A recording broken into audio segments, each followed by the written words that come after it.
Hello and a warm welcome to Enterprise Morning on Enterprise TV. We are back with everything that is worth a conversation right now. I'm Chuma Okoya. And I am Henry Igwebike. All right, we'll head straight into our newspaper segment. But first, if you are yet to subscribe to our YouTube channel, please subscribe and follow us across all social media at Enterprise TV 7. You may also log on to our website at www.enterprisetvnews.com. Our guest for this segment is journalist and public affairs commentator, Mr. Cyril Abaku. Good morning, Cyril. Morning. And welcome. How are you, Choma? I'm great. Good morning. Good morning. How was the day? It was great. It was and traffic was fair? It was fair this morning. An interesting one getting here this morning. Okay, no odd stories. No odd stories. It was seamless. Seamless. Yes. Beautiful. All right, so let's start off our seamless show today, right, with our first daily, and this is coming from the Daily Trust, a newspaper. And the big story here says federal government wants a state electoral bodies scrapped. The rider there says why government against the local government autonomy, state assembly speakers, and the sub-rider empowering local government key to national security. And that's coming from our president, Asiwaju Bola Ahmed Tinubu. Now moving into Kano, from the Kano Emirates. Court orders Bayero's eviction from palace. Details are on page 7. Very true. And interestingly, we have an image of what seemed to be a commissioning of the Jimeta Yola interchange flyover and underpass by our former president Olusegun Obasanjo. But quickly, let's start off our discussion today with the big story. Federal government wants electoral bodies scrapped. Cyril Abaku speak to this issue, particularly on the sub-rider empowering local government key to national security. Bola Ahmed Tinubu, while he was the governor of Lagos State, of course, he was starved of some resources which affected local governments in Lagos State, of course, which led him creating LCDAs and all. And why do you think it is becoming paramount for him to ensure complete autonomy of local government in Nigeria? Well, he is a former governor of Lagos State, like you said, and now he's president. We expected some of these things to have come much earlier. And I, for one, I still am not satisfied with the staccato approach to it. There should have been an attempt, what I would have called consolidation bills. Since we're already a supposed federal republic, let's consolidate on our federalism. And what would that entail? There should have been a phased set of proposals or propositions for amending the constitution.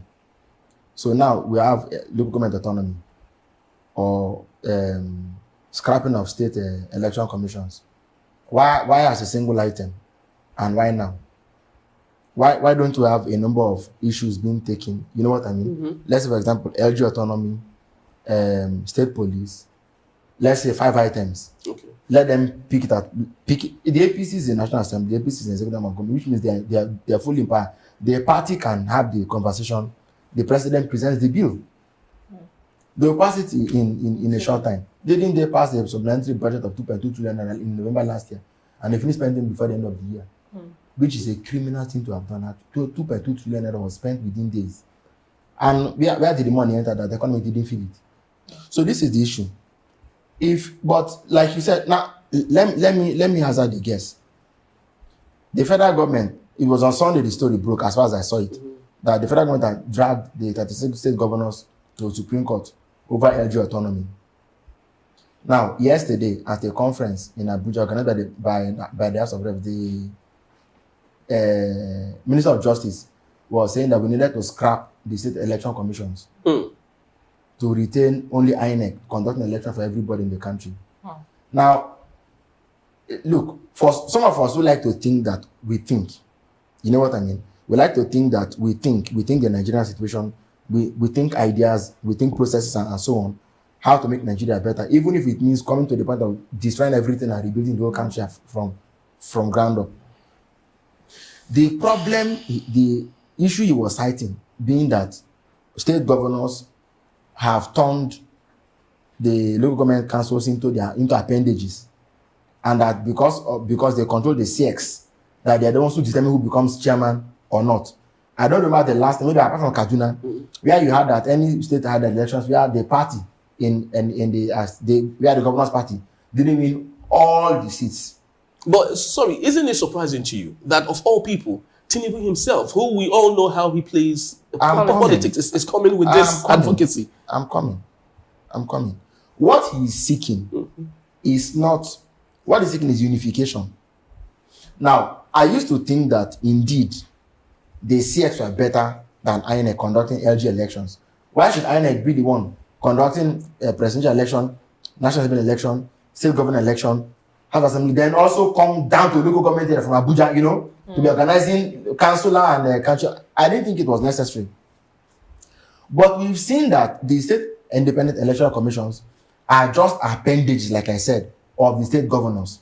The governors appoint anybody they want to appoint there, and then you find out when they've done the election, all the council seats are won and council elections are won by virtually the governor's party across the coast. There was one that happened somewhere in Lagos even. The man, all the Okada riders, all the food vendors, everybody, naturally, he was the people's chairman.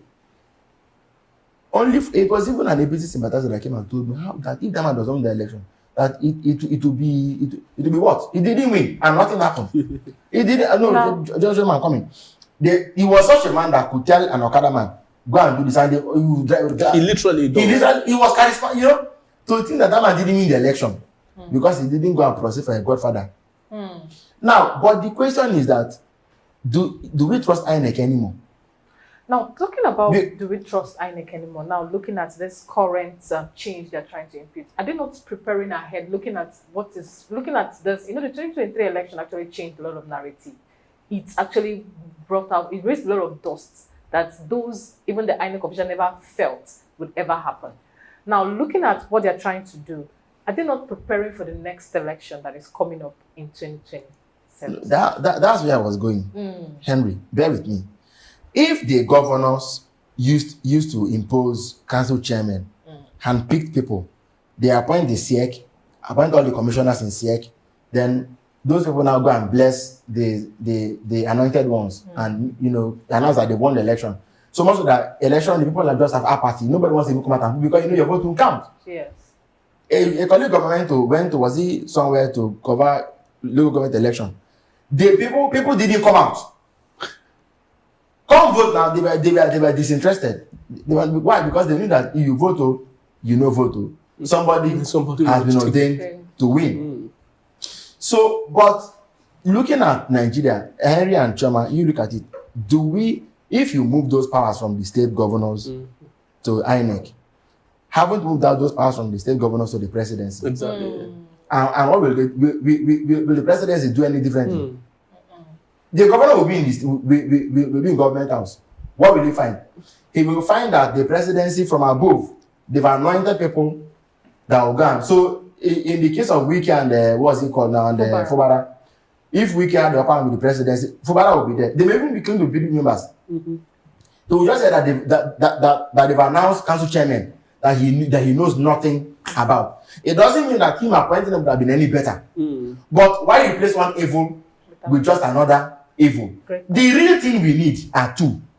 One is that instead of duplicating resources, men, materials, INEC can do the job if the infrastructure is in place. But it can't be with the current process we have. The AGF was talking about INEC during the election because state governors can be trusted. But he didn't sketch the issue of INEC reforms. Sorry, he didn't talk about the issue of INEC reforms. Are we too slow?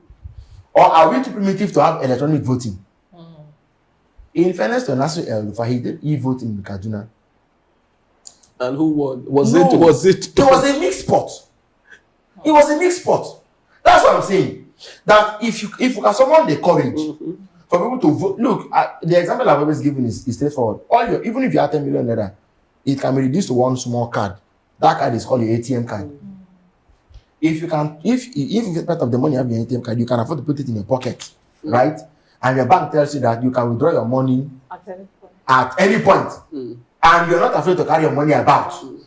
What is in thumb printing? Why can't we have these same POS machines right? Why can't we have similar things that we can vote with? You have them on election day. As you vote, right? As you vote, it has counted. Simple. Very true. If you can have such a look, and at the risk of, because I know that this idea people have it all over the country. Let me tell you where it has worked. In Port Harcourt, in River State, Professor Isaac Zebobepe experimented with it. And what did he do? First, I think was on campus at River State University. They came together and said they wanted to hold student election. I think then he was the dean of student affairs. So he said people should come and they voted with electronic vote. It worked. The next place he tried it was another student election. Then later on, they went for this John National Congress. It's like a fairly kind of thing. They said we don't trust. He said no, just vote. He said as far as there will be no sleight of hand in the process, he brought it in. They voted. It was a very peaceful. Even if you lose, you know that you lost. You're contented because you're contented with the loss. Yeah, exactly. So can we? Don't just talk about the state governors. You see, the president is a smart man. You may just hear now that by next year they will do elections. Then Inec will vote. Well, I just hope, funnily, that this is not coming from Yeltsin Wiki himself. Okay. There's a gambit. Sorry, there's a gambit somewhere. Right now. Yeah. If the president wants to push through with saying that Inec must be the one to conduct elections for states, for local government councils, and they want to push for LG autonomy, as they've gone to the Supreme Court to do, the governors will resist their attempt to take this SEC from off of them. But there must be a bargain. The bargain is there's a court against you, there's a case against you at the Supreme Court, and then there's a move to remove SEC. Choose one, let us take one. You see, they can't be there. Very true. So if the governors say, don't give the LG people their money, give it to us, let us keep the joint account, okay, then let's take SEC off you. So if they do that, then INEC begins to organize elections. I mean, it will be interesting to see. That's not interesting because it's going to be quite bloody, I think. So, okay, let's move on. Let's get into the next paper on our decks. And the next paper on our decks is the Daily Times newspaper. The big story here, Nigerian Air remains suspended. That is coming from the federal government. We have about 2 riders. Says ownership structure for suspended airline not beneficial to Nigeria. Saudi Arabia to revive cargo flight operations. That is coming from KMO. Yes, and also we have on the bottom strip of the same newspaper, Bayelsa Tribunal affirms to Governor Doye the re-election. Okay, on the top page on Children's Day, no efforts will be spared in securing Nigerians' future. That is coming from President Bola Tinubu. Yes, and let's go to our sub-region, and Mali, Burkina Faso, Niger exit threat heartbreaking, and that's coming from the ECOWAS VP. So let's get into our big story. The media part. Yeah. Now, looking at the Nigerian Air remains suspended. That is coming from the federal government, and they made a particular comment here saying ownership structure of suspended airline not beneficial to Nigeria. Now, they're talking about the ownership structure. What of the money, the billions that have been invested in into this Nigerian Air? I mean, it's interesting. The head of Ethiopian Air, who entered into this very criminal venture with Hadi Sirika, had to resign. He had to resign. It was clear from the get-go. You see, for me, the issue of Nigerian Air goes back to beyond just Sirika. Did the former president, sign off on it? How much of it did he know? It was all fraud. Maybe we have forgotten.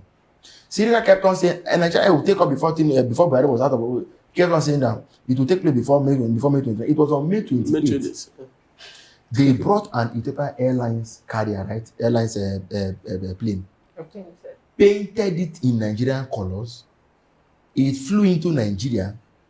From what we even gathered, it even flew in illegally. Landed. Then they said they have launched it.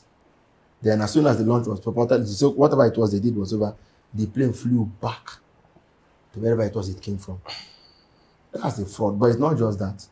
The way Hadi Sirika ran the entire aviation sector without governing boards alone, there's a lot for that. I don't know why government is saying to. Isn't that they're getting to know? In Nigeria, the evidence is always there if you want it. Now, so if they really want to prosecute, this matter should have been started long ago. By now, should have gotten to the middle of it, so that suspending Nigerian Air, yes, it is good. But is it that for as long as you want to try Sirika, the air will be suspended? You know what that means? no matter how much you've lost investing in Nigerian air, that's going to drain with the whole deal that Nigeria. It means that the airline is also grounded for as long as Sirika maybe is facing trial. We need Nigeria air back in the air for very many reasons. So I don't know whether I want to put nationalism first before any other thing. But I think that if the Sirika trial will take forever to conclude, then why also ground the airline? Why don't you find a way to get it back in the air pending when the trial is completed? And if you make any more money from the trial, you vote it back into the business. But it's a business. You can't shut it down. Is it because it's a government business? You can't just shut it down like that and say because you're doing trial or something.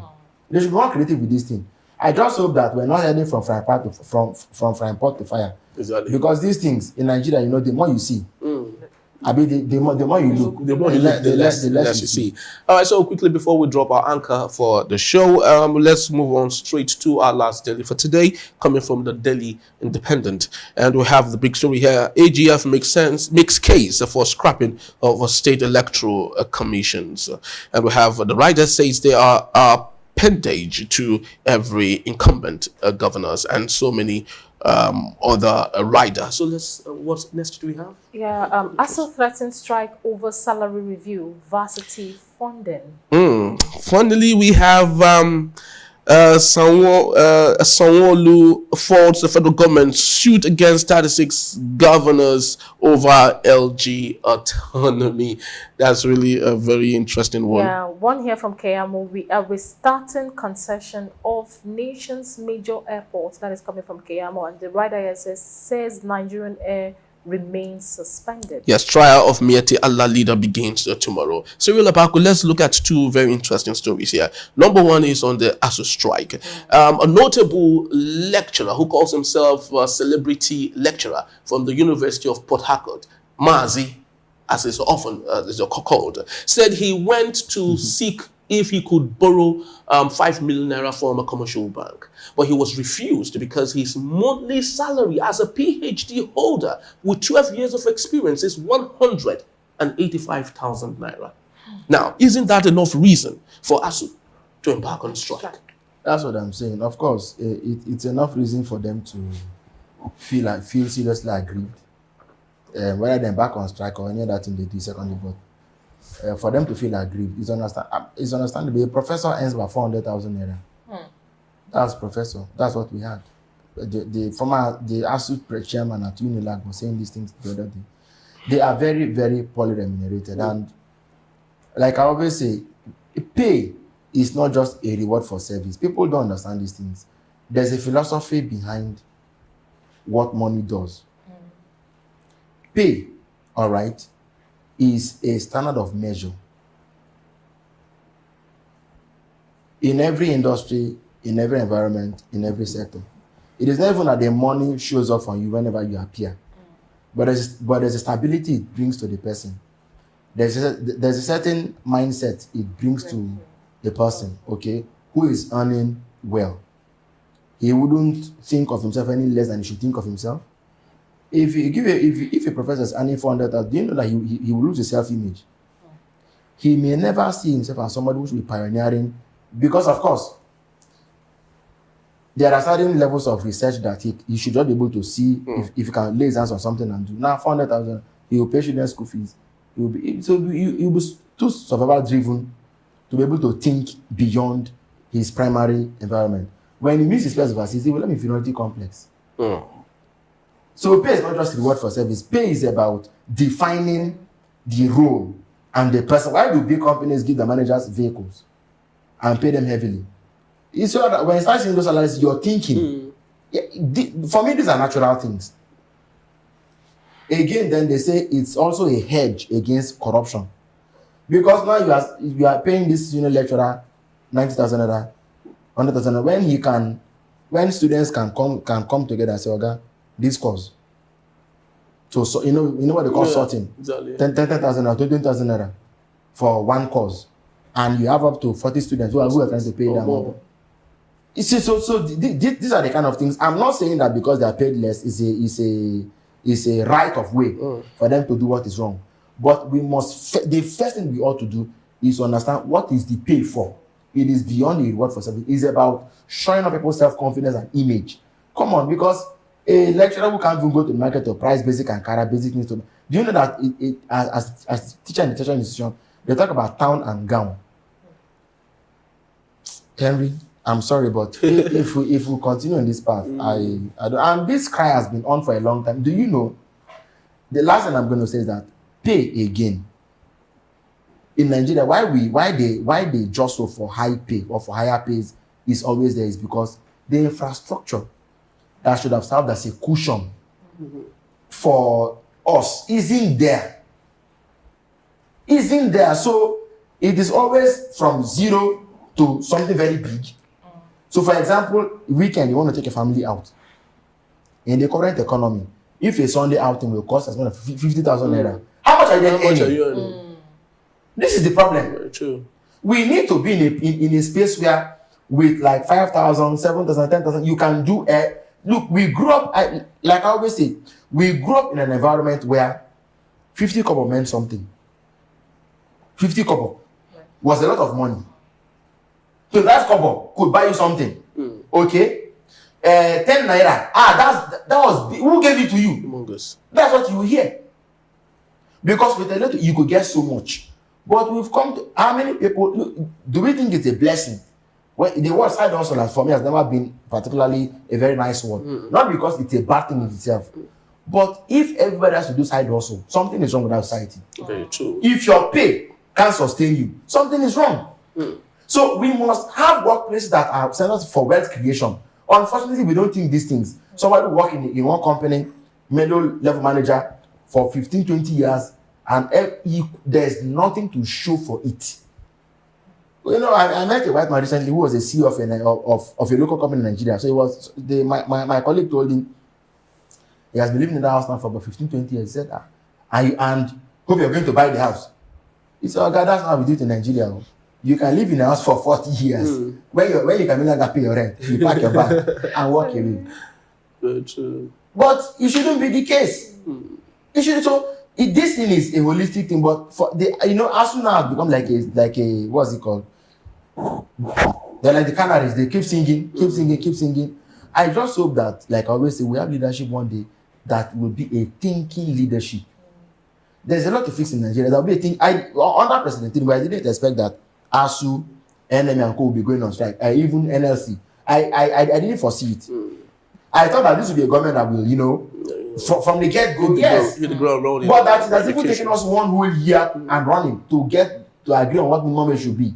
It's a shame, frankly. You see, interestingly, Choma, while other countries are making big gains from education, tourism, Ghana is one of them, just our neighboring country here, talk more of the UK and the US, Australia, and so on. And fortunately, in the 60s, Nigeria used to be a place where other countries come to learn. And funnily enough, Microsoft just left Nigeria now, is already in Ghana. They're looking at building something huge and massive, and we just lost that money, the opportunity coming into the coffers of our economy. And that's really bad, actually. Education lost. Yeah, it's lost. Okay, thank you so much, Syria Bako, for joining us today. My pleasure. Yeah, thank you. Okay, we will still have Syria with us in the studio, and when we return, relocation or hibernation. The Star Christian Center founder, Reverend Sam DME, explains reasons for prolonged stay in the US. Let's talk about that in a moment.